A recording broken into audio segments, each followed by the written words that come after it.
Hi అండి. ఈ వీడియోలో బ్యాక్ పార్ట్ కటింగ్ చాలా సింపుల్గా చూపిస్తాను. మీకు ఏ మెథడ్లో కటింగ్ చేసినా ఫిట్టింగ్ సరిగ్గా రావట్లేదా, మీకున్న డౌట్స్లన్నీ నేను ఈ వీడియోలో క్లియర్ చేస్తానండి.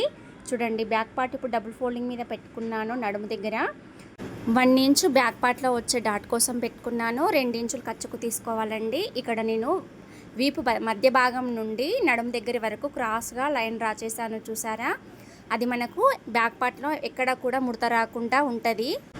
ఇది పెద్ద సైజ్ బ్లౌజ్ అండి. 36 ఇంచుల నడుము లూజు. నేను గల్లా విడత కోసమని 2.5 ఇంచులు తీసుకున్నాను. షోల్డర్ విడతేమో కొలత బ్లౌజ్ నుండి తీసుకున్నానండి. గల్ల వైపుకు 1/2 ఇంచు ఖర్చు పట్టుకున్నాను. షోల్డర్ వైపుకు ఆల్రెడీ ఖర్చుతో కలుపుకొని పెట్టుకున్నాం మార్కింగు.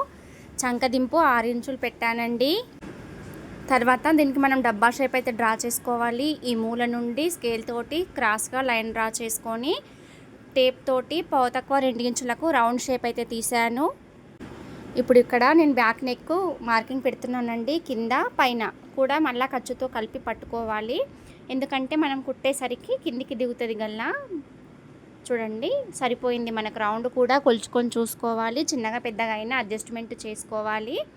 ఇప్పుడు నేను బ్యాక్ పార్ట్ చంక రౌండ్ సరిపోతుందా లేదా చెక్ చేస్తున్నాను. మళ్ళీ మనం బ్యాక్ పార్ట్ నుండే ఇది కొలుచుకోవాలి.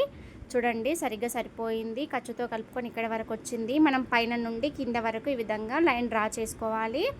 చంక నుండి నడుము దగ్గర వరకు. ఇప్పుడు చెస్ట్ లూజ్ చూపిస్తానండి.